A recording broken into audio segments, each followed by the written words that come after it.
नमस्कार साथियों, मैं आपका दोस्त विष्णु कुमार आप सभी का हार्दिक स्वागत करता हूं, अभिनंदन करता हूं भारत के सबसे बड़े ऑनलाइन एजुकेशन प्लेटफॉर्म अनअकैडमी पर। कैसे हो साथियों? आप सभी बहुत अच्छे होंगे और आपकी जो तैयारी है वो बहुत बढ़िया चल रही होगी, इसके अंदर कोई डाउट नहीं है भाई। ठीक है, क्योंकि तैयारी तो करनी है, समय है लड़ाई का और समय है युद्ध जीतने का, तो उसके अंदर कोई डाउट नहीं होना चाहिए। क्यों? सही बात है कि नहीं है?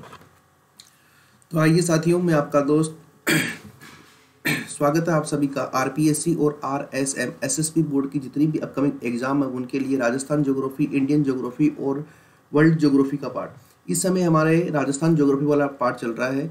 लगभग टॉपिक कंप्लीट हो चुके हैं, केवल 3 टॉपिक और बाकी है। पूरी ज्योग्राफी जो है राजस्थान ज्योग्राफी कंप्लीट हो गई है यहाँ पे। आइए स्वागत करते हैं आगे और आप आगे बढ़ते हैं। अनअकैडमी के प्लस कोर्स लेने के बहुत से फायदे हैं। आपको लाइव क्लासेस बहुत ज़्यादा मिलती है, टेस्ट सीरीज मिलती है, डाउट क्लियरिंग सेशन मिलते हैं, पूरा लाइव स्ट्रक्चर्ड कोर्सेज आपको मिलता है, कंप्लीट आपकी तैयारी होती है। ठीक है, आप अपनी कैपेसिटी की जांच कर सकते हैं। कैसे कर सकते हैं? आप टेस्ट सीरीज के अंदर शामिल हो सकते हैं और उसके अंदर आपको पता लग जाएगा। जितने भी डाउट क्लियरिंग सेशन होते हैं वो आप ज्वाइन कर सकते हैं, पीडीएफ डाउनलोड कर सकते हैं, टेस्ट सीरीज आप ज्वाइन कर सकते हैं। आपको अच्छा गाइडेंस मिल जाता है।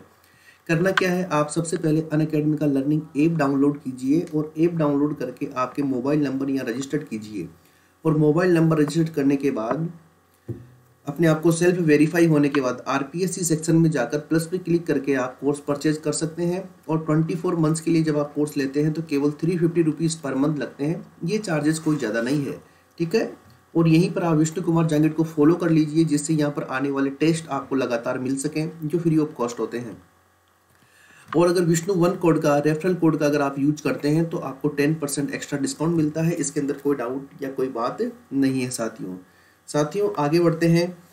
देखो, आप जानते हो सक्सेस की सबसे अच्छी और ख़ास बात क्या होती है? जो मेहनत करता है वो सबसे ज़्यादा इम्पोर्टेंट होता है सक्सेस के लिए, और सक्सेस उसी के पास में आती है, इसके अंदर कोई डाउट नहीं है। साथियों, हमारा जो टॉपिक चल रहा था उसका नाम है खनिज संपदा यानी मिनरल्स। राजस्थान के अंदर खनिज संपदा की अगर हम बात करें तो मैंने आपको बताया था कि राजस्थान के अंदर वही खनिज या फिर कहीं पर उन्हीं खनिजों का उत्पादन किया जाता है जिनके उत्पादन में लागत कम आती है और उनका बाजार मूल्य ज़्यादा होता है। कोई ऐसा खनिज जिसकी लागत ज़्यादा हो जाए और बाजार मूल्य कम हो तो ऐसे खनिज का उत्पादन नहीं करते, क्योंकि ऐसे खनिज का उत्पादन करने का कोई औचित्य नहीं रह जाता। समझ गए? तो ये नंबर 1 बात है, ये कॉन्सेप्ट बेस्ड बात है। देखो, इकोनॉमिक सर्वे की बात करें तो राजस्थान में कितने प्रकार के खनिज निकलते हैं? 82 प्रकार के खनिज राजस्थान में पाए जाते हैं और उत्पादन कितने का होता है? 57 प्रकार का होता है। ठीक है, हम जितने भी महत्वपूर्ण खनिज है उन सब की चर्चा करेंगे। खनिजों के प्रकार में राजस्थान का स्थान पहला है। आप जानते हो राजस्थान को खनिजों का अजायब घर कहते हैं, इसलिए राजस्थान को क्या बोलते हैं? खनिजों का अजायब घर बोलते हैं। संपूर्ण भारत का लगभग 22% खनिज आपके राजस्थान में पाया जाता है। भंडार की दृष्टि से देखें तो सेकंड पोजीशन पे राजस्थान है और आय की दृष्टि से देखें तो 5वें स्थान पर राजस्थान है। ध्यान रखिएगा इस बात का। खनिज कई प्रकार के होते हैं, तो सबसे पहले ये देखो, राजस्थान एकमात्र उत्पादक राज्य है। ये किसका? लेड का, जिंक अयस्क का, सेलेनाइट का, वोलिस्टोनाइट का, कैल्साइट का और गार्नेट का। ये राजस्थान के अंदर होते हैं।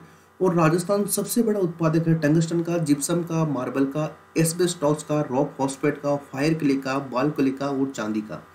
क्रूड ऑयल का राजस्थान दूसरा सबसे बड़ा उत्पादक है। इकोनॉमिक सर्वे के अंदर लिखा हुआ है कि पूरे भारत के जो क्रूड ऑयल है उसका लगभग 21 to 22% राजस्थान के अंदर उत्पादित होता है। बहुत अच्छी बात है, क्योंकि राजस्थान में आप जानते हो आपके पश्चिमी राजस्थान के अंदर रिफाइनरी लगने जा रही है, उसकी भी चर्चा करेंगे। 43,000 करोड़ का प्रोजेक्ट है, इतना बड़ा प्रोजेक्ट है। लगभग रिफाइनरी लगने से 1 लाख से ज़्यादा लोगों को डायरेक्ट और इनडायरेक्ट एम्प्लॉयमेंट मिलेगा वहाँ पे, और हमारा वेस्टर्न राजस्थान का पूरा डेवलपमेंट होगा। ठीक है, तो आगे देखते हैं। क्रूड ऑयल 21 to 22% पूरे भारत का कौन उत्पादित करता है? आपका रंगीला राजस्थान करता है। आप जानते हो राजस्थान के अंदर 4 क्रूड ऑयल के बेसिन है। एक बेसिन है आपके विंध्यन वाला बेसिन, एक आपके है बाड़मेर सांचौर, एक आपके जैसलमेर, एक आपके बीकानेर नागौर।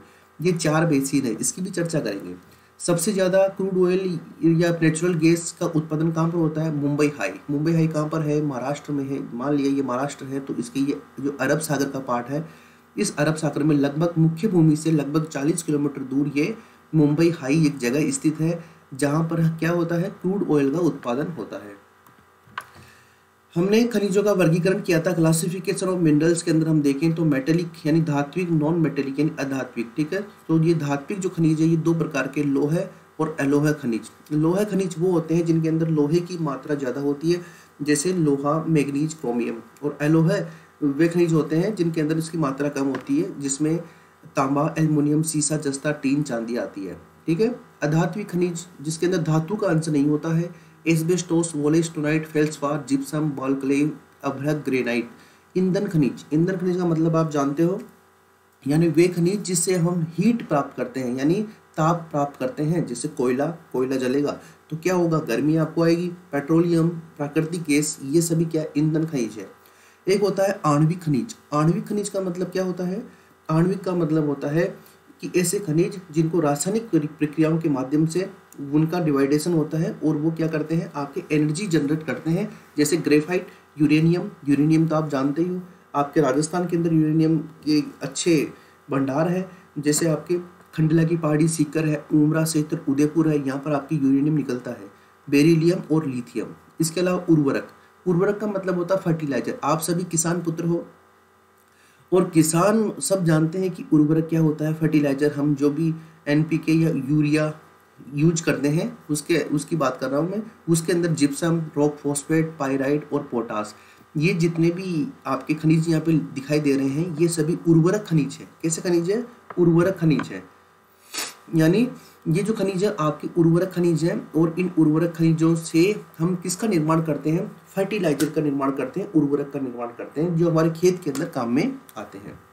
इसी क्रम में आगे बढ़ते हैं। धात्विक खनिज, जी वे खनिज जिनकी प्राप्ति अयस्क से होती है और रासायनिक क्रियाओं के द्वारा अलग किया जाता है, वो धात्विक खनिज होते हैं। और अधात्विक खनिज वो होते हैं जिन्हें सीधे के सीधे ही जैसे खान से निकाला वैसे के वैसे हमने यूज कर लिया, यानी केमिकल प्रोसेस से उनको सेपरेट करने की आवश्यकता नहीं होती है, वो आपके अधात्विक खनिज होते हैं।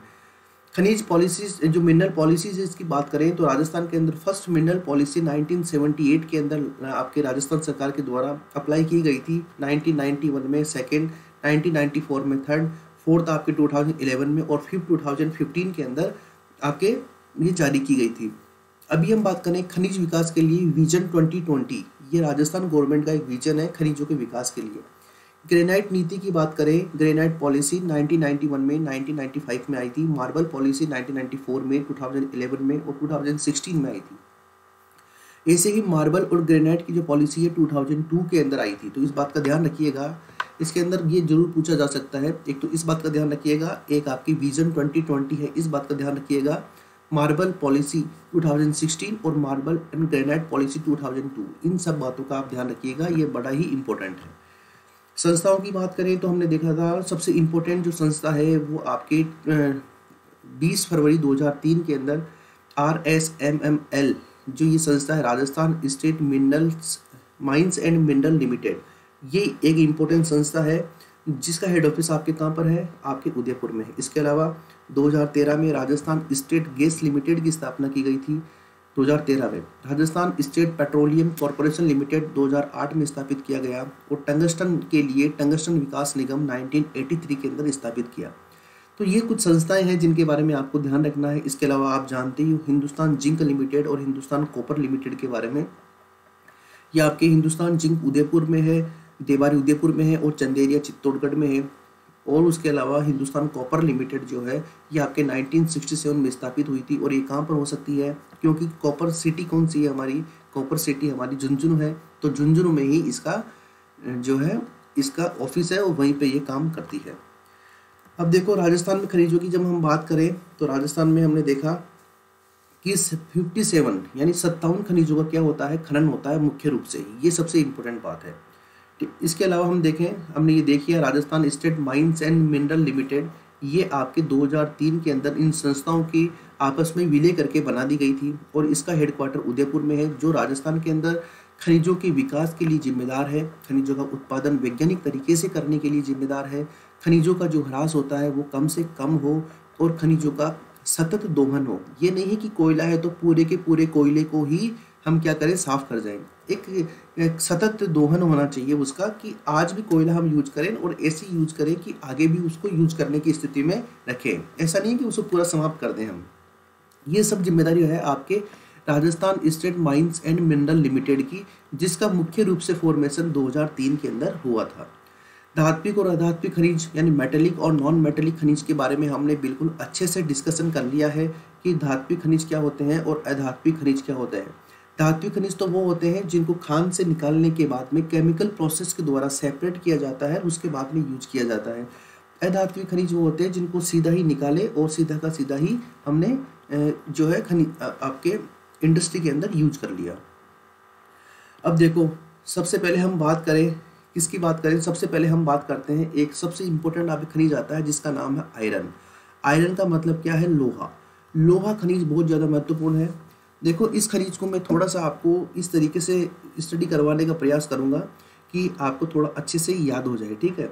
क्योंकि मैं सीधा लिखा हुआ बोलने से थोड़ा ये जो टॉपिक है ये थोड़ा टफ है, इस वजह से मैं थोड़ा उससे बच रहा हूँ, ठीक है?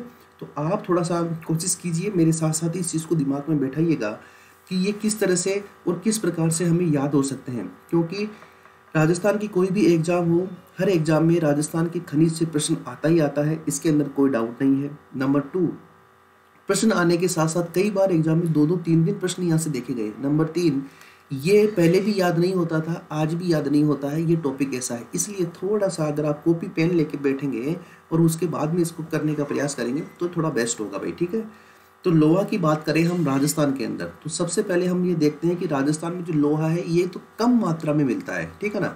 कम मात्रा में मिलता है, यानी राजस्थान के अंदर लोहा जो है कम मात्रा में मिलता है। यहाँ पर लोहे के भरपूर भंडार नहीं है, ऐसे भंडार नहीं है कि हम यहाँ से लोहे का एक्सपोर्ट कर सके, ठीक है? हमारी आवश्यकता की पूर्ति हो जाए, वही बहुत बड़ी बात है। देखो, सबसे पहले देखो, लोहे के जो प्रकार होते हैं वो 4 प्रकार होते हैं। यानी लोहे कितने प्रकार का होता है? 4 प्रकार का लोहा होता है। अब आप बोलोगे लोहा भी 4 प्रकार का हो सकता है क्या? हाँ साहब, लोहा भी 4 प्रकार का होता है। कैसे होता है? कोई लोहा होता है उसके अंदर धातु का अंश ज़्यादा होता है, लोहे का अंश ज़्यादा होता है। किसी के अंदर लोहे का अंश कम होता है और अशुद्धियाँ ज़्यादा होती है, ठीक है? तो इसी आधार पर एक लोहे का प्रकार है जिसे हम बोलते हैं मैग्नेटाइट। क्या बोलते हैं? इन नामों को याद रखना भाई। एक लोहे का प्रकार है जिसे हम बोलते हैं मैग्नेटाइट। ये लोहा सबसे बेहतर किस्म का होता है, लेकिन राजस्थान के अंदर इसकी अवेलेबिलिटी नहीं है। दूसरे प्रकार का लोहा है जिसे हम बोलते हैं हेमेटाइट। क्या बोलते हैं? हेमेटाइट। जो मैग्नेटाइट है इसके अंदर लोहे के अंश जो होता है वो आपके 80% से ज़्यादा होता है, यानी अशुद्धियाँ सबसे कम होती है। जो हेमेटाइट है ये मध्यम किस्म का लोहा होता है और इसके अंदर 72%, यानी इसके अंदर 80% से ज़्यादा और इसके अंदर 72% से ज़्यादा लोहे की मात्रा होती है, ठीक है? और राजस्थान के अंदर हेमेटाइट प्रकार का सबसे ज़्यादा मिलता है। यानी सर्वाधिक लोहा कौन सा मिलता है राजस्थान के अंदर? हेमेटाइट प्रकार का लोहा मिलता है। तो ध्यान रखिएगा, सर्वाधिक मात्रा में मिलता है और कहाँ पर मिलता है? राजस्थान के अंदर मिलता है। तो ध्यान रखना, अगर आपसे पूछे कि राजस्थान के अंदर सबसे ज़्यादा प्रकार का कौन सा लोहा मिलता है, मैग्नेटाइट, हेमेटाइट, लिमोनाइट या सीडेराइट, तो कौन सा मिलता है? हेमेटाइट मिलता है। अगली बात देखिए, नंबर 3 बात करें, तीसरे प्रकार का जो लोहा का प्रकार है उसे हम बोलते हैं लिमोनाइट। क्या बोलते हैं? लिमोनाइट। ये भी तीसरे प्रकार का एक लोहे का प्रकार है और ये भी कहाँ पर मिलता है? आपके राजस्थान के अंदर मिलता है, लेकिन इसकी मात्रा सबसे कम मिलती है। यानी ये कुछ मात्रा के अंदर ही राजस्थान के अंदर मिलता है, कुछ मात्रा के अंदर ही राजस्थान के अंदर मिलता है। नंबर 4 की बात करें तो वह है आपके सीडेराइट। क्या है भाई? सीडेराइट। तो ध्यान रखिएगा मेरे प्यारे साथी, सीडेराइट आपके नंबर 4 प्रकार का लोहे का प्रकार है, इसका राजस्थान से कोई संबंध नहीं है। ये मैंने इसलिए बताया क्योंकि टॉपिक थोड़ा कंप्लीट कराओ तो अच्छे से करवाओ। ये बात आप जानते हो, अपना स्ट्रेटेजी एक बिल्कुल फिक्स पैटर्न पे चलता है। तो देखो, मैग्नेटाइट, ठीक, नंबर 2 है हेमेटाइट, फिर है लिमोनाइट और फिर है सीडेराइट। तो ये MHLS, ये 4 प्रकार के लोहे मिलते, लोहे का प्रकार होता है जो भारत के अंदर मिलते हैं। राजस्थान की बात करें तो मैग्नेटाइट जो होता है उसमें 80% तक धातु के अंश मिलता है, लोहे का अंश मिलता है, इसलिए सबसे बेस्ट होता है, बेस्ट क्वालिटी का माना जाता है, लेकिन राजस्थान के अंदर इसकी अवेलेबिलिटी नहीं है।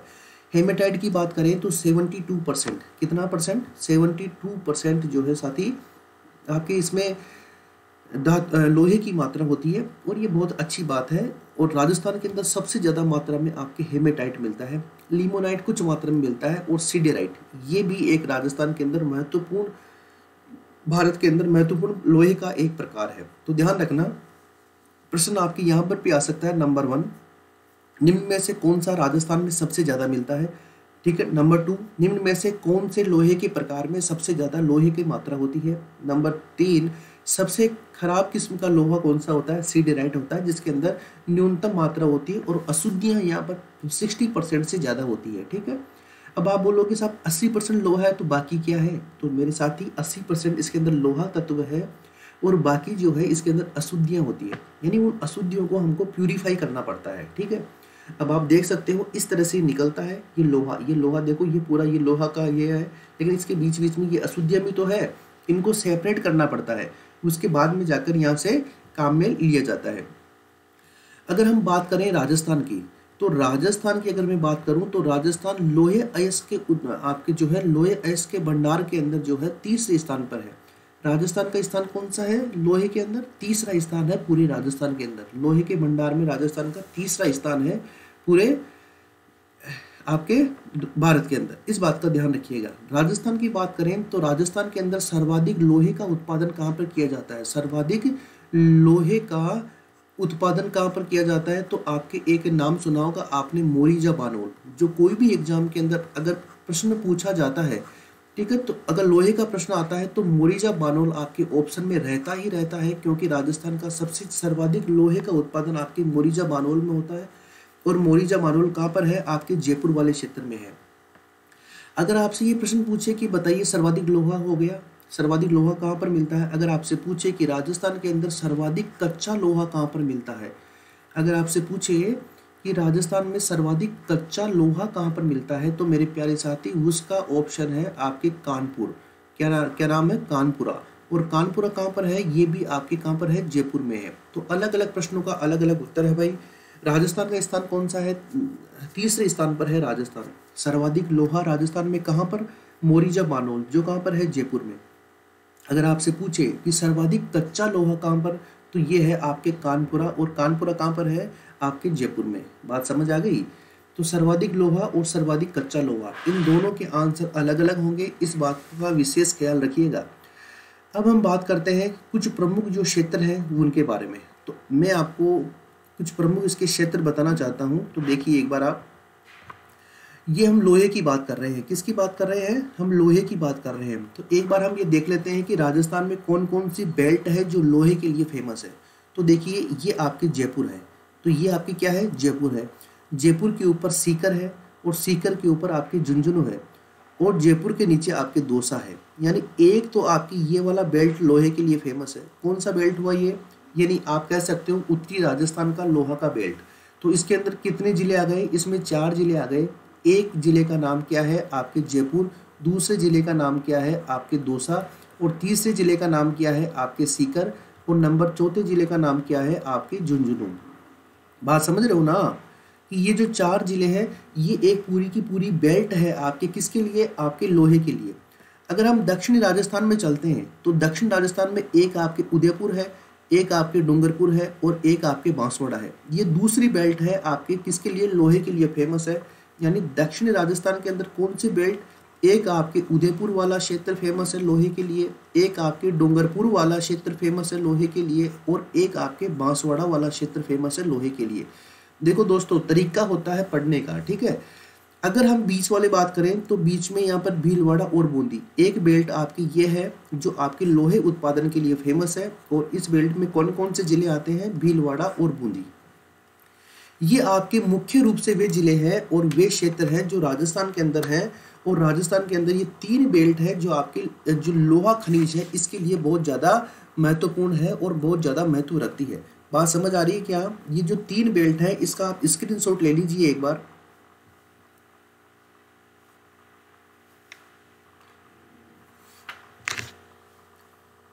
ले लिया स्क्रीनशॉट इसका। तो ये राजस्थान के अंदर लोहे के 3 बेल्ट है। एक आपका क्या है? जयपुर, दौसा, सीकर, झुंझुनू नंबर 1। नंबर 2 क्या हो गया आपका? थोड़ा नीचे चलते हैं मध्य राजस्थान में तो भीलवाड़ा, बूंदी। और दक्षिण राजस्थान में चलते हैं तो आपके उदयपुर, डूंगरपुर और बांसवाड़ा। ये 3 आपके क्या है? मुख्य रूप से 3 बेल्ट हैं। ये बात समझ में आ गई ना? अब इन 3 बेल्ट में कौन कौन से जिले हैं और कौन कौन से जिलों के अंदर कौन कौन सी जगह है, इस बात की चर्चा करेंगे, तब जाके आपका लोहा अयस्क क्या होगा? कंप्लीट होगा। बात समझ आ रही है क्या? चलिए साथियों आगे बढ़ते हैं। आ जाइए, सबसे पहले हम बात करते हैं किसकी, हम बात करते हैं सबसे पहले आपके जयपुर की। ये रहा साहब आपका जयपुर। हमने देख लिया 3 बेल्ट है लोहे की प्रमुख रूप से उत्तरी राजस्थान के अंदर दौसा, जयपुर, सीकर, झुंझुनू। मध्य राजस्थान की बात करें तो भीलवाड़ा, बूंदी, और दक्षिण राजस्थान की अगर हम बात करें तो उदयपुर, डूंगरपुर और बांसवाड़ा। ये 3 बेल्ट जो है आपके राजस्थान के अंदर महत्वपूर्ण रूप से है। तो आइए साथ ही शुरू करते हैं हम हमारे जयपुर के बारे में बात। तो जो जयपुर वाला एरिया है इसमें देखिए आप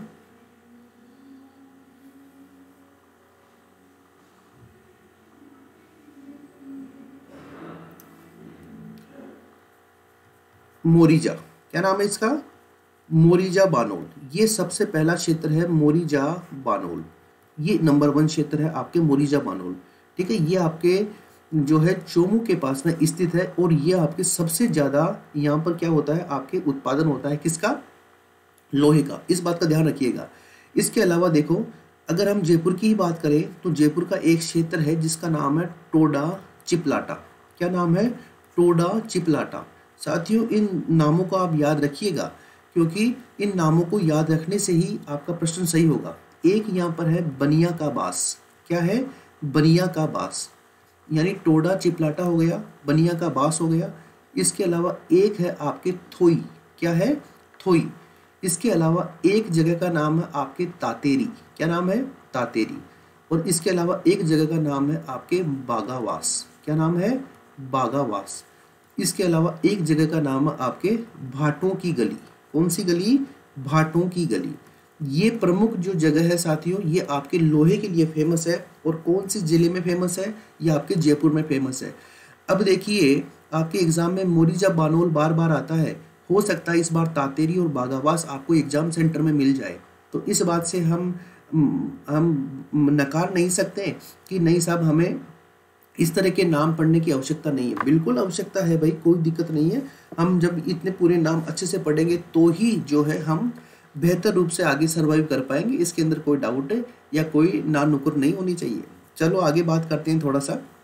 ये जयपुर वाला पूरा क्षेत्र हमने कंप्लीट किया है। उसके बाद में देखते हैं हम दौसा वाला क्षेत्र। कौन सा क्षेत्र है, दौसा वाला।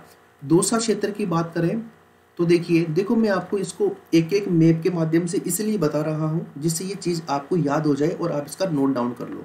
कम से कम 10 बार इसका रिवीजन करोगे, रीडिंग करोगे, तब जाके ये चीज़ याद होगी। ये तो आप तय मान के चलना। अगर आप सोचते हो कि एक ही बार में आप नाम याद कर लोगे तो ये पॉसिबल नहीं है भाई। ठीक है, तो देखो दौसा की बात करें तो दौसा के अंदर एक क्षेत्र है जिसका नाम है नीमला रायसेला। क्या नाम है, नीमला रायसेला। नीमला रायसेला जो है आपके मुख्य क्षेत्र है दौसा के अंदर। तो ये कई बार सीधा एग्जाम में पूछा जाता है कि नीमला रायसेला किसके लिए प्रसिद्ध है। कई बार आपसे एग्जाम में ये पूछा जाता है कि दौसा का कौन सा मुख्य क्षेत्र है जो आपके लोहे उत्पादन के लिए फेमस है, तो उसका नाम क्या है, नीमला रायसेला। तो ध्यान रखिएगा इस नाम का। अगली बार देखिए, आपके इसके पास में एक क्षेत्र है जिसका नाम है रतनपुरा। क्या नाम है, रतनपुरा। और ये रतनपुरा जो क्षेत्र है ये आपके दौसा में है, दौसा के पास है। और इसके अंदर आपकी जो पिछली बार जो आपके लाइब्रेरियन वाली एग्जाम लगी थी उसके अंदर जो पेपर आउट हो गया था उसके अंदर इस प्रश्न को पूछा गया था भाई, ध्यान रखना। ठीक है, तो ये रतनपुरा जो भी ये किसके लिए फेमस है, ये भी आपके लोहे अयस्क के लिए फेमस है। तो एक तो नीमला रायसेला हो गया, एक आपके रतनपुरा हो गया। इसके अलावा हम देखो आपके थोड़ा दौसा, ये जो अलवर वाला क्षेत्र है, थोड़ा सा इस वाले एरिया में भी, यानी दौसा की बाउंड्री से लगते हुए जो क्षेत्र, जिसके अंदर एक आपके है भानगढ़। क्या नाम है, भानगढ़। और उसके बाद थोड़ा सा आगे चलोगे आप तो यहाँ पर एक क्षेत्र आता है जिसका नाम है राजगढ़। क्या नाम है, राजगढ़। ये भानगढ़, राजगढ़। और एक जो है एक क्षेत्र का नाम है उसका नाम है टेहला। क्या नाम है, टेहला। ये प्रमुख क्षेत्र है आपके दौसा और अलवर और दौसा की बॉर्डर पर आपके भानगढ़, राजगढ़ और टेहला। ये दौसा के प्रमुख क्षेत्र है। और इन क्षेत्र में जैसे जयपुर के अंदर मोरीजा बानोल जो है ये सबसे महत्वपूर्ण है, उसी प्रकार दौसा के अंदर नीमला रायसेला जो क्षेत्र है ये सबसे ज्यादा महत्वपूर्ण है। बात समझ में आ गई। तो ये हम 2 जिलों के हमने वो देखे हैं। एक तो हमने दौसा और अलवर की सीमा पर जो क्षेत्र है उनके बारे में देखा है। दूसरा हमने जयपुर के कुछ क्षेत्र जो लोहा उत्पादन के लिए फेमस है ये देखे हैं। इसी कड़ी को हम आगे बढ़ाते हैं और आगे बढ़ाने के बाद हम चलते हैं आपके जो है जयपुर हो गया आपका, उसके बाद आपका दौसा हो गया। अब आ जाइए झुंझुनू। झुंझुनू की बात करें तो देखिए झुंझुनू के अंदर आप एक जानते हो, एक एक क्षेत्र है जिसका नाम है डाबला सिंघाना। क्या नाम है? डाबला सिंघाना। ये जो डाबला सिंघाना है ये बहुत ज़्यादा महत्वपूर्ण क्षेत्र है, तो आइए इसके बारे में भी देख लेते हैं एक बार। ये है डाबला सिंघाना। ये कहाँ पर है? ये आपके झुंझुनू में है। देखो इस क्षेत्र की खास बात क्या है, यहाँ पर 7 लाख टन, कितना? 7 लाख टन लोहे के भंडार हैं। कितने लोहे के भंडार हैं? कितने? 7 लाख टन। अभी तक इनको पूरा का पूरा यूज नहीं किया है, इतने भंडारों का अनुमान लगाया गया है। ठीक है। इसके अलावा झुंझुनू में जो डाबला सिंघाना क्षेत्र है, यहाँ पर कुछ खाने हैं। इन खानों के नाम आप ध्यान रखिएगा, कई बार सीधे ये खान पूछ ली जाते हैं। एक का नाम है सियोरी। क्या नाम है? सियोरी। नंबर 2 चले तो एक है यहाँ पर नाई की ढाणी। नाई की ढाणी। इसके अलावा थोड़ा सा और आगे चले तो हम देखते हैं टेओंडा। टेओंडा नामक एक क्षेत्र है, और इसके अलावा एक क्षेत्र है जिसका नाम है काली पहाड़ी। क्या नाम है? काली पहाड़ी। तो ये जो क्षेत्र है ये बड़े फेमस है आपके झुंझुनू के, ये सारे के सारे क्षेत्र हैं। और ये झुंझुनू के जो क्षेत्र है ये डाबला सिंघाना और सियोरी, नाई की ढाणी, टेओंडा और काली पहाड़ी, ये झुंझुनू के हैं और आपके लोहे उत्पादन के लिए फेमस है। किस तरह के? लोहे उत्पादन के लिए फेमस है। आप यहाँ देख पा रहे हो हेमेटाइट किस्म का लोहा आपको यहाँ पे फोटो में दिखाई दे रहा है। ये हेमेटाइट प्रकार का लोहा है। कौन से प्रकार का है? हेमेटाइट प्रकार का है। तो ध्यान रखिएगा हेमेटाइट इस तरीके का होता है। उसके बाद में जैसे ही हमने ये देखा तो अब हम चलते हैं हमारे दक्षिणी राजस्थान की बेल्ट में। तो दक्षिण राजस्थान की बेल्ट में हम सबसे पहले देखते हैं उदयपुर के बारे में। किसके बारे में? उदयपुर के बारे में। उदयपुर के ये जो क्षेत्र है, इन क्षेत्रों के बारे में कई बार पूछा गया है। एक क्षेत्र है जिसका नाम है नाथरा की पाल। क्या नाम है मेरे साथी? नाथरा की पाल। ये जो नाथरा की पाल है, इस नाथरा की पाल अकेले क्षेत्र में 80 लाख टन के भंडार है। कितने? 80 लाख टन के भंडार हैं। और इसी 80 लाख में से 20 लाख टन, ये बड़ी काम की बात है, जो 20 लाख टन है वो आपके मैग्नेटाइट के भंडार है। किसके भंडार है? मैग्नेटाइट के भंडार है। आप जानते हो राजस्थान में सबसे ज्यादा कौन सा होता है? हेमेटाइट होता है। मैंने आपको बताया कि सर्वाधिक मात्रा में राजस्थान में हेमेटाइट होता है। और लेकिन राजस्थान के उदयपुर का एक क्षेत्र है जिसका नाम है नाथरा की पाल। उस नाथरा की पाल पर 80 लाख टन के भंडार है लोहे के।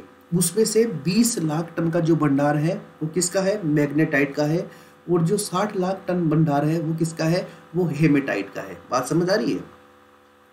तो ये इंपॉर्टेंट बात है भाई, तो इस चीज को आप नोट करते रहिएगा। उसके बाद देखो थोड़ा सा और आगे चलते हैं उदयपुर के अंदर ही। तो उदयपुर का पहला तो हुआ नाथरा की पाल, और उदयपुर में ही दूसरा एक जगह और है जिसका नाम है आपके थुरहुंडेर।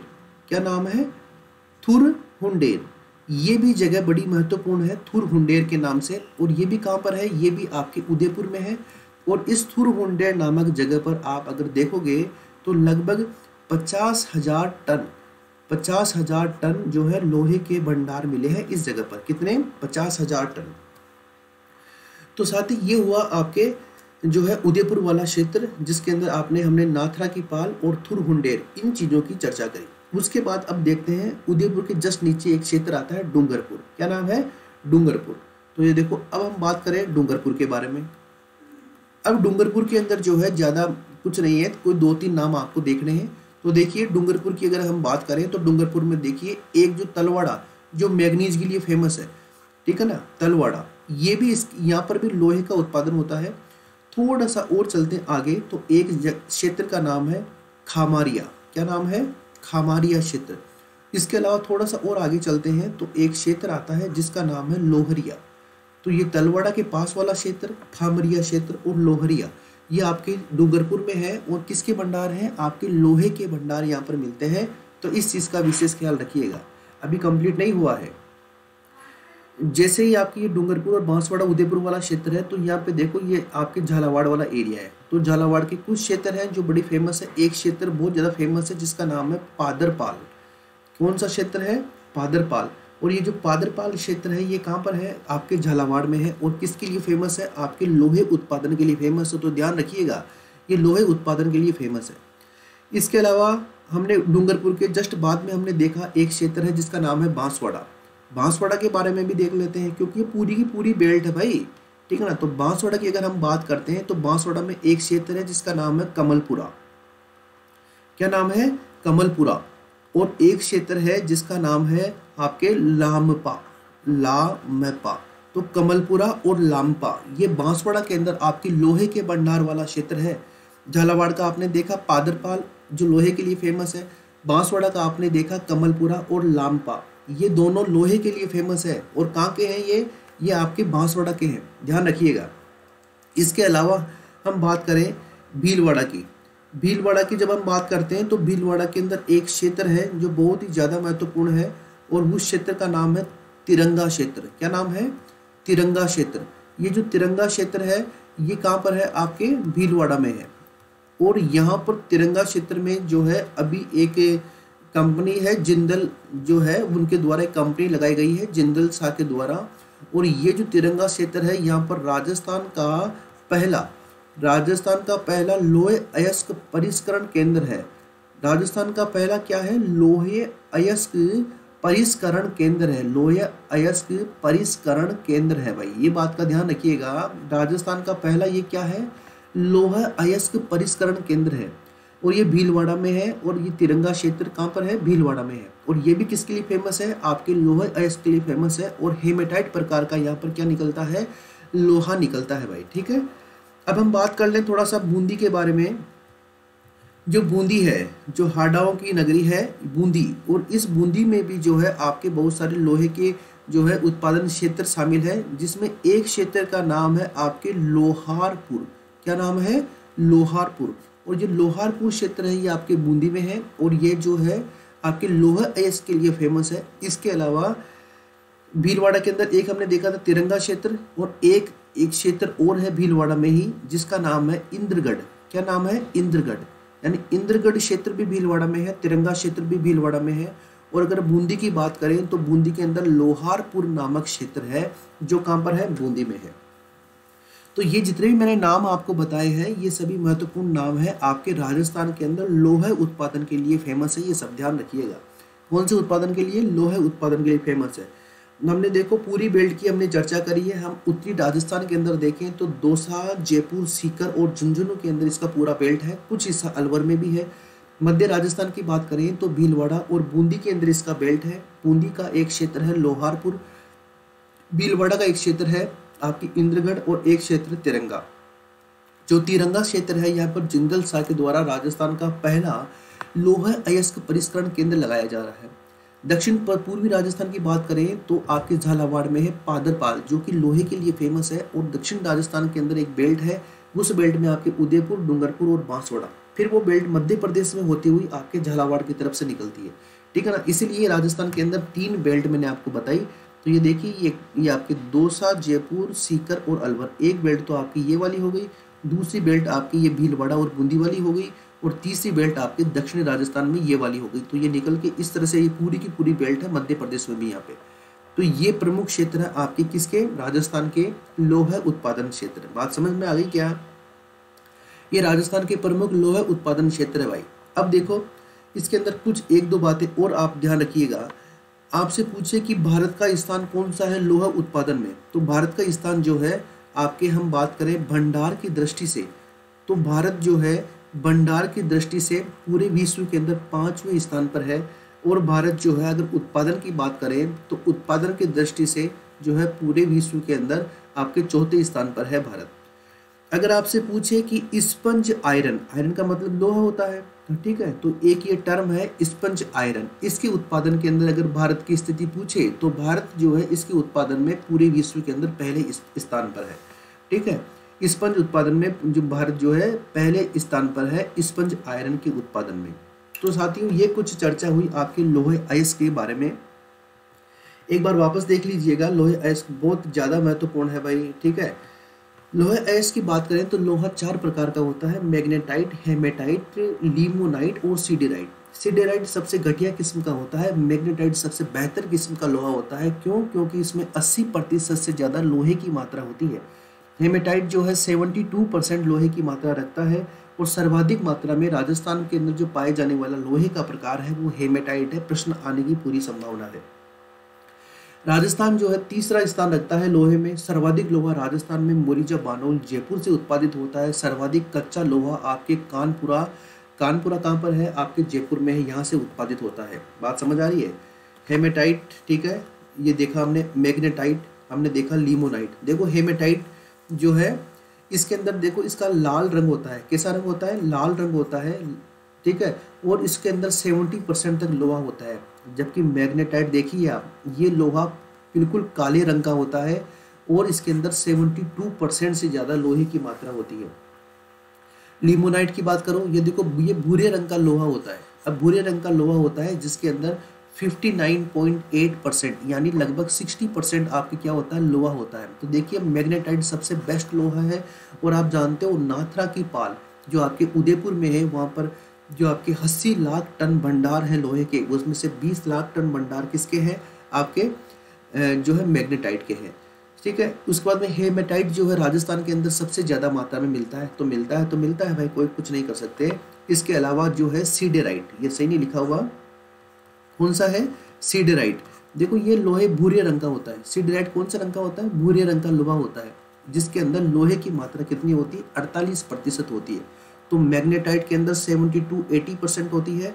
हेमेटाइट के अंदर जो है आपके 70% से कम होती है। लिमोनाइट जो है उसके अंदर 59-60% होती है। और जो सीडेराइट है उसके अंदर आपके 48% लोहे की मात्रा होती है। तो सबसे बेस्ट कौन सा हुआ? मैग्नेटाइट हुआ। राजस्थान में कहाँ से मिला? आपके उदयपुर क्षेत्र से मिला। बात समझ गए ना? तो ये है कुछ इंपॉर्टेंट इसकी और ख़ास बात, तो इस बात का ध्यान रखिएगा। उसके बाद हमने देखा कि इसकी 3 बेल्ट है। उत्तरी बेल्ट के हिसाब से याद करो, आप याद करो उत्तरी राजस्थान की बेल्ट जिसके अंदर आपके जयपुर है, आपके दौसा है, अलवर का कुछ क्षेत्र है, आपके सीकर है और झुंझुनू है। मध्य राजस्थान की बेल्ट की बात करो तो भीलवाड़ा और बूंदी है। और दक्षिणी राजस्थान की बेल्ट की बात करो तो उदयपुर, डूंगरपुर और बांसवाड़ा है। ये 3 बेल्ट है। तीनों बेल्ट के अंदर मैंने आपको सबसे इंपॉर्टेंट जो है मोरीजा बानोल है, नीमला रायसेला है जो दौसा में है, ठीक है। डाबला सिंगाना ये आपके जो है झुंझुनू वाला पूरा एरिया कवर करता है। और एक जो यहाँ पर सीकर वाला क्षेत्र बच गया, ये जो सीकर वाला क्षेत्र है, इस सीकर वाले क्षेत्र का एक जगह है जिसका नाम क्या है? नीम का थाना। कौन सा थाना? नीम का थाना। ये जो नीम का थाना क्षेत्र है ये कहाँ पर है? सीकर में है।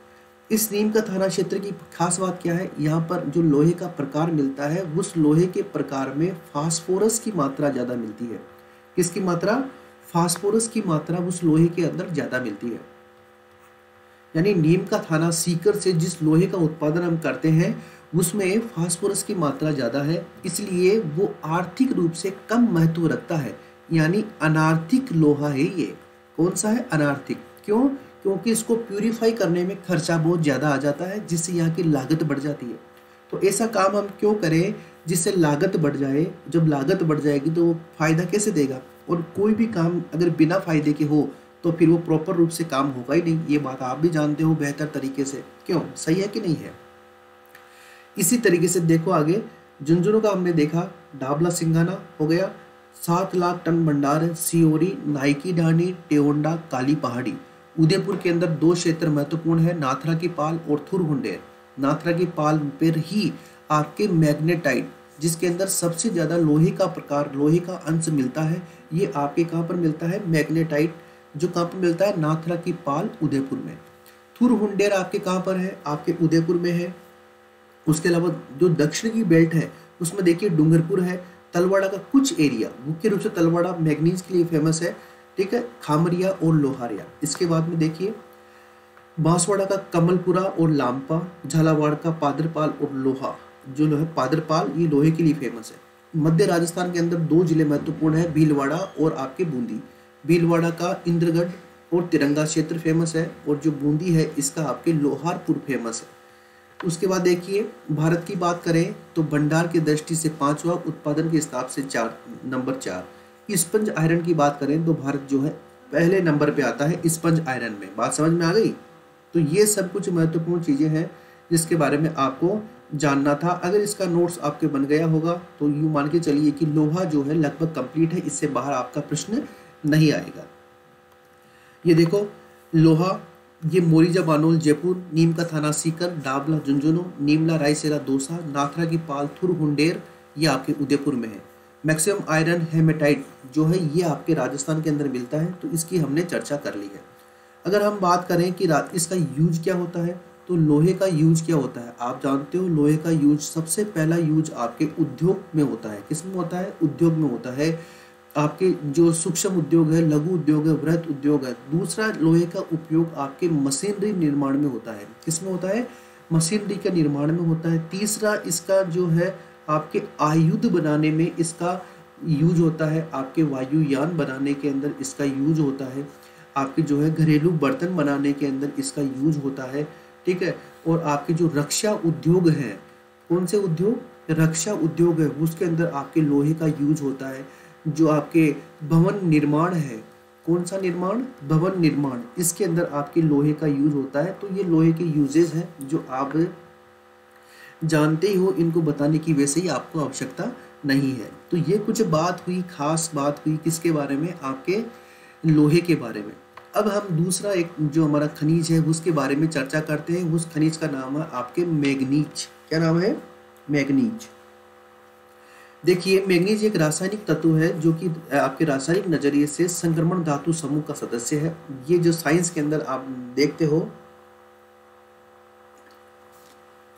तब इसके बारे में आप ये समझ गए होंगे कि प्रकृति में ये शुद्ध रूप में नहीं मिलता, बल्कि अन्य तत्वों के साथ में यौगिक के रूप में मिलता है। ये अक्सर लोहे के यौगिक इसमें शामिल होते हैं।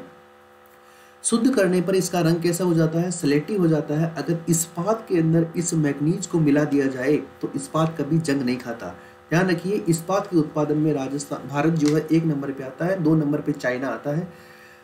इस्पात जो है, अगर इस्पात के अंदर आप मैग्नीज को मिला देते हो तो फिर इस्पात कभी जंग नहीं खाता है। ये उसकी खास बात है। तो ध्यान रखिए, इसका जो रासायनिक चिन्ह है वो कैपिटल M और स्मॉल n, यानी Mn जो है आपके मैग्नीज का क्या है?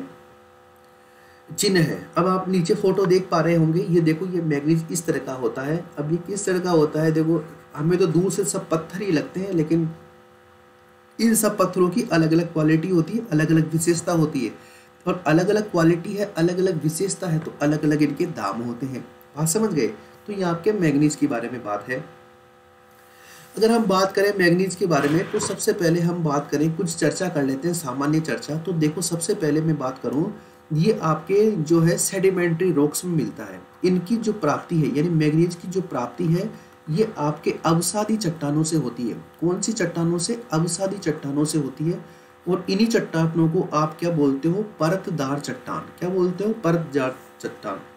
आप जानते हो, जब पृथ्वी का निर्माण हुआ था तो सबसे पहले आग्नेय चट्टान बनी थी। कौन चट्टान बनी? आग्नेय। और आग्नेय वे चट्टानें हैं जो आपके लावा से निर्मित हुई है। इन आग्नेय चट्टानों का जो अपरदन हुआ तो फिर आपके एक चट्टान बनी जिसे आप बोलते हो परतदार चट्टान। कौन सी चट्टान बोलते हो? परतदार चट्टान। और इसी परतदार चट्टान को आप क्या बोलते हो? अवसादी चट्टान। यानी एक परत के ऊपर दूसरी परत जमती है और उससे अवसादी चट्टान बनती है। आग्नेय चट्टान से और परतदार दोनों चट्टान से ही समय के साथ में एक तीसरी चट्टान बनती है जिसे आप बोलते हो कायांतरित चट्टान। क्या बोलते हो? कायांतरित चट्टान। समझ आया कि नहीं? तो सबसे प्राचीन आग्नेय चट्टानें हैं, तो मैं बात कर रहा हूँ इस चट्टान की, यानी परतदार या अवसादी जो चट्टानें होती है उसके अंदर आपके जो है मैग्नीज ये मुख्य मात्रा में मिलता है। अगर हम बात करें कि इसके अंदर धातु का अंश कितना है, तो ध्यान रखिएगा, जो मैग्नीज है इसके अंदर धातु का अंश आपके 45 से लेकर 62% धातु का अंश आपके मैग्नीज के अंदर मिलता है भाई, इस बात का ध्यान रखिएगा। अब देखिए, इसके प्रमुख अयस्क कौन कौन से हैं, यानी जो ये मैग्नीज है इसको भी हमें प्यूरिफाई करना पड़ता है। तो जब हम प्यूरिफाई करते हैं इसको तो कुछ दूसरे अयस्क निकलते हैं, जिसके अंदर पहला अयस्क है साइलोमेलिन। साइलोमेलिन। दूसरा अयस्क है आपके पाइरोलूसाइट। पाइरोलूसाइट। पाइरोलूसाइट ये आपके दूसरा आपके खनिज है, अयस्क है इसका। और तीसरा है ब्रोनाइट। क्या है? ब्रोनाइट। यानी जब भी इसे प्यूरिफाई करते हैं तो ये 3 प्रकार के जो अयस्क है उसके साथ हम इसको देख सकते हैं। और हमारा जो खनिज है उसका नाम क्या है? मैग्नीज। आप यहाँ देख सकते हो इस फोटो के अंदर, ये आपके मैग्नीज खनिज है। इसके बारे में हम क्या कर रहे हैं, यहाँ पर चर्चा कर रहे हैं। अगर हम बात करें कि राजस्थान के अंदर इसके सर्वाधिक भंडार कहाँ पर है, तो इसके राजस्थान में सर्वाधिक भंडार आपके कहाँ पर है, बांसवाड़ा जिले में है। आप देख पा रहे होंगे मैं इस मैप में, तो यहाँ पर जो है सर्वाधिक भंडार है आपके कहाँ पर, बांसवाड़ा के अंदर। ठीक है, बांसवाड़ा के अंदर सबसे ज़्यादा भंडार है आपके मैंगनीज के राजस्थान के अंदर। तो ये सबसे महत्वपूर्ण है, तो इस बात को ध्यान रखिएगा। तो देखिए बांसवाड़ा की हम बात ही कर लेते हैं। कुछ क्षेत्र हैं जिनके बारे में आपको ध्यान रखना है और उन क्षेत्रों को याद करना है। एक का नाम है लीलवानी, क्या नाम है, लीलवानी क्षेत्र। दूसरा है आपके यहाँ पर नरडिया क्षेत्र, नरडिया क्षेत्र, लीलवानी क्षेत्र, नरडिया क्षेत्र। तीसरा है आपके तिम्मा मोरी क्षेत्र, तिम्मा मोरी क्षेत्र। नंबर 4 है साथी सिवानिया क्षेत्र, क्या नाम है, सिवानिया क्षेत्र। नंबर 5 है साथी सांगवा क्षेत्र, कौन सा, सांगवा क्षेत्र।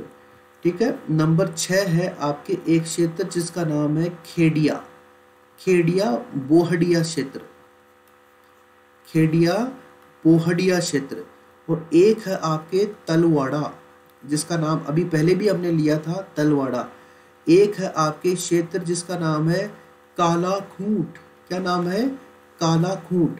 एक आपके क्षेत्र है जिसका नाम है आपके सींग लकाई। और एक क्षेत्र है जिसका नाम है आपके बारी खूंटा, क्या नाम है भाई, बारी खूंटा। तो ये क्षेत्र है आपके कहाँ के, बांसवाड़ा के, जो किसके लिए फेमस है, आपके जो मैंगनीज है इसके लिए बड़े फेमस है भाई ये। ठीक है ना, ये जो मैंगनीज है इसके लिए बहुत ज़्यादा फेमस ये जो क्षेत्र है, ये बहुत ज़्यादा फेमस है। नाम आप देख लिए, लीलवानी, नरडिया, तिम्मा मोरी, सिवानिया, सांगवा, खेड़िया बोहड़िया, तलवाड़ा, कालाकूट, सींग लकाई और बारी खूंटा। ये सभी क्या है, आपके बांसवाड़ा के क्षेत्र है भाई।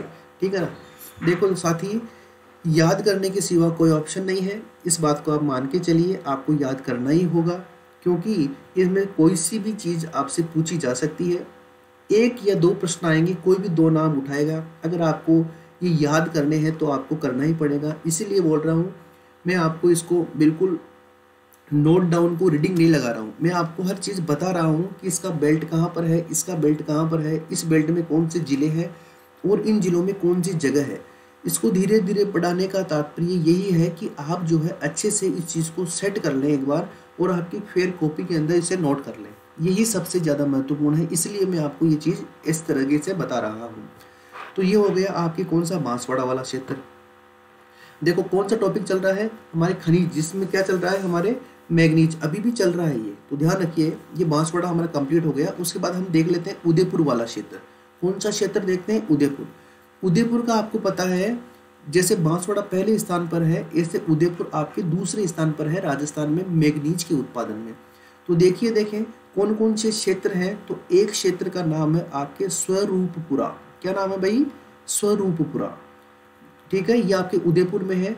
उसके बाद में एक क्षेत्र है मेरे प्यारे साथी जिसका नाम है रामोसन, क्या नाम है, रामोसन। तीसरा क्षेत्र है जिसका नाम है बड़ी सार। चौथा क्षेत्र है जिसका नाम है भाई छोटी सार, क्या नाम है, छोटी सार। ये कुछ 4 इंपॉर्टेंट नाम है भाई उदयपुर के, जो आपको ध्यान रखने हैं, और ये मैंगनीज के उत्पादन के लिए फेमस है।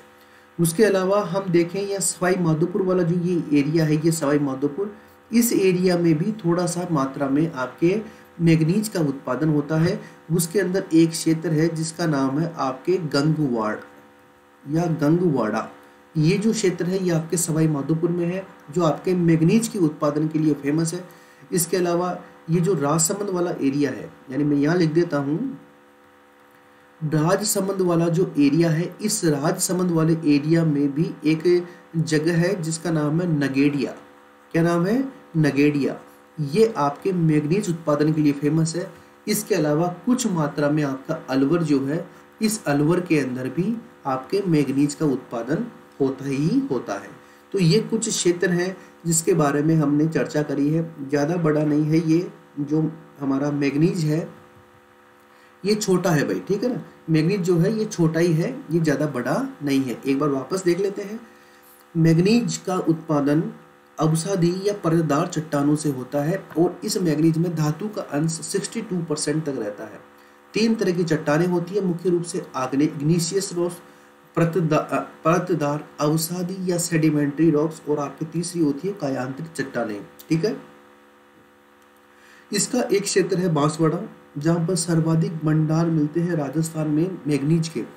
नीलवानी, नरडिया, तिम्मा मोरी, सिवानिया, सांगवा, खेड़िया, तलवाड़ा, कालाखूट, बारीखूट और सिंग लकाई, ये बांसवाड़ा के क्षेत्र हैं। हम बात करें उदयपुर की, तो उदयपुर में मेरे प्यारे साथियों स्वरूपपुरा, रामोसन, बड़ी सार, छोटी सार, ये आपके उदयपुर में वे क्षेत्र है जहाँ पर मैग्नीज का उत्पादन होता है। इसके अलावा सवाई माधोपुर का गंगवाड़ा और अलवर का अलवर, मान लीजिए मोटा मोटा अलवर, और राजसमंद का नगेड़िया, ये प्रमुख क्षेत्र हैं जो मैग्नीज का उत्पादन करते हैं भाई। ठीक है, राजस्थान के अंदर। अब देखो ये जो देखो ये प्रतापगढ़ ये वाला जो एरिया है, इस यहाँ पर मध्य प्रदेश आ जाता है। तो मध्य प्रदेश में यहाँ पर जो है मध्य प्रदेश का भी जो मैग्नीज के उत्पादन में मध्य प्रदेश भी बड़ा अच्छा हिस्सा रखता है। तो जो मध्य प्रदेश और महाराष्ट्र की सीमा है वहाँ पर एक जगह है जिसका नाम है बालाघाट। तो इसके देखो सबसे बड़ी खान है, सबसे बड़ी क्या है खान, किसकी बात कर रहे हैं, मैग्नीज की। क्या नाम है, बालाघाट। और बालाघाट कहाँ पर है, ये आपके मध्य प्रदेश में है। अगर मैग्नीज के बारे में बात करें भारत के बारे में, तो भारत का स्थान चौथा है। ठीक है, और भारत के अंदर मध्य प्रदेश का स्थान कौन सा है, पहला है। यानी विश्व के अंदर भारत का स्थान नंबर 4 है। और भारत के अंदर कौन सा स्टेट है 1 नंबर पे, मध्य प्रदेश है। और राजस्थान के अंदर सबसे ज़्यादा कहाँ पर है, बांसवाड़ा के अंदर। तो ये तीनों चीज़ों के बारे में हमने चर्चा कर ली है। यानी राजस्थान में सबसे ज़्यादा मैग्नीज का उत्पादन कहाँ पर होता है, बांसवाड़ा के अंदर होता है। 1962 के अंदर एक कंपनी का निर्माण गठन किया गया था जिसका नाम है मैग्नीज इंडिया लिमिटेड। क्या नाम है, मैग्नीज इंडिया लिमिटेड, जिसका हेड ऑफिस कहाँ पर है, आपके नागपुर में है। और ये जो संस्था है ये आपके मैग्नीज के उत्पादन, उसके वितरण, उसके वैज्ञानिक उत्पादन, उसके भंडारण आदि की जांच करती है, इनका रखरखाव रखती है और इसका उत्पादन करती है। ठीक है, तो ये मुख्य रूप से आपके मैग्नीज इंडिया लिमिटेड नागपुर में है, जो 1962 के अंदर इस संस्था की स्थापना की गई थी। अब एक सबसे बड़ा प्रश्न ये आता है कि इस मैग्नीज का जो है यूज क्या है। ठीक है, लोहे का यूज तो आप सब जानते हो, कोई नहीं पूछेगा, लेकिन इस मैग्नीज का यूज जो है ये क्या हो सकता है। तो देखो सबसे पहले इसका यूज किया जाता है इस्पात के निर्माण में। किसमें, इस्पात के निर्माण में इसका यूज किया जाता है। तो अब ये जो यूजेज है ये ध्यान रखिएगा, आजकल नया ट्रेंड चल रहा है आपके पेपर में कि इसके यूजेज भी पूछे जा रहे हैं। तो एक हो गया इस्पात के निर्माण में। अब देखिए दूसरा, आपकी जो रसायन उद्योग है, यानी जो आपकी केमिकल इंडस्ट्री है, उसके अंदर भी मैग्नीज का क्या किया जाता है, यूज किया जाता है। नंबर 3 बात करें, आप जानते हो शुष्क सेल, जो शुष्क सेल है उसके निर्माण में इसका यूज किया जाता है। नंबर 4 वायुयान, यानी जो आपके एयरप्लेन है उसके निर्माण में इसका यूज किया जाता है। नंबर 5 आप देखिए, आपने नाम सुना होगा पोटेशियम परमैंगनेट, इसका यूज करने में या इसका उत्पादन करने में भी आपके मैग्नीज का यूज किया जाता है। आपने नाम सुना होगा क्लोरीन, क्लोरीन का उत्पादन करने में भी मैग्नीज का यूज किया जाता है। आपने नाम सुना होगा ब्लीचिंग पाउडर, कौन सा पाउडर, ब्लीचिंग पाउडर, इसके निर्माण करने में भी आपके मैग्नीज का यूज किया जाता है। इसके अलावा जो आपके फर्टिलाइजर होते हैं, खाद के निर्माण में इसका यूज किया जाता है। इसके अलावा जो रंग रोगन का कार्य है उसके अंदर रंग बनाने में इसका यूज किया जाता है। इसके अलावा जो कांच है, ठीक है, यानी ग्लास है, कांच उद्योग के अंदर भी इसका यूज किया जाता है। तो देखो भाई जो मैग्नीज है ये बड़ा महत्वपूर्ण है और इसके यूजेज आप देख पा रहे होंगे। इस्पात निर्माण में इसका यूज किया जाता है, रासायनिक उद्योग में इसका यूज किया जाता है, शुष्क सेल के निर्माण में इसका यूज किया जाता है, वायुयान हेलीकॉप्टर भी इससे ही बनते हैं, पोटेशियम परमैंगनेट भी इससे बनता है, क्लोरीन बनता है, ब्लीचिंग पाउडर बनता है, खाद बनता है, रंग रोगन के कार्य होते हैं इससे, और कांच उद्योग में भी इसका यूज किया जाता है। अब देख रहे हैं ना, देखो दिखने में तो काला पत्थर दिखाई दे रहा है लेकिन ये बहुत ज़्यादा महत्वपूर्ण है। ठीक है, और इन चीज़ों के उत्पादन के बाद ही इससे पैसा आता है और राजस्थान की अर्थव्यवस्था चलती है। यह राजस्थान नहीं, अगर भारत की इकोनॉमी भी देखें तो आप जानते हो छोटा नागपुर का जो क्षेत्र है, जिसे आप क्या बोलते हो, भारत का रूर क्षेत्र, वहाँ पर कितना महत्वपूर्ण रूप से आपके लोहा और कोयले का उत्पादन होता है, और जो भारत की तरक्की में दिन दूनी और रात चौगुनी प्रगति कर रहे हैं। याद आया कि नहीं आया? तो ध्यान रखिए मेरे प्यारे साथियों, और इनको आप नोट भी करते रहिए और इनको आप लिखते भी रहिए मेरे प्यारे दोस्तों। तो आज के लिए इतना ही था। आज हमने दो खनिज मुख्य रूप से हमने स्टडी किए हैं। एक खनिज का नाम है आपके मैग्नीज और दूसरे खनिज का नाम है आपके लोहा। इन दोनों को मैंने आपको 95% तक बेस्ट तरीके से आपको समझा दिया है और आपको बता दिया है भाई, ठीक है। तो आज के लिए इतना ही है मेरे प्यारे साथियों। इसके आगे जो है नेक्स्ट क्लास के अंदर देखेंगे। तब तक के लिए अपना ध्यान रखिएगा और इसको जो है नोट कर लीजिएगा, जिससे आपके क्या हो, कोई गड़बड़ नहीं हो और ये चीज़ें आपको याद होती रहे। तो साथियों आज के लिए इतना ही है। अपना ध्यान रखिएगा, स्वस्थ रहिए, खुश रहिए, मस्त रहिए और अपनी पढ़ाई को आगे लगातार बढ़ाते रहिए। तब तक के लिए नमस्कार, जय हिंद, जय भारत।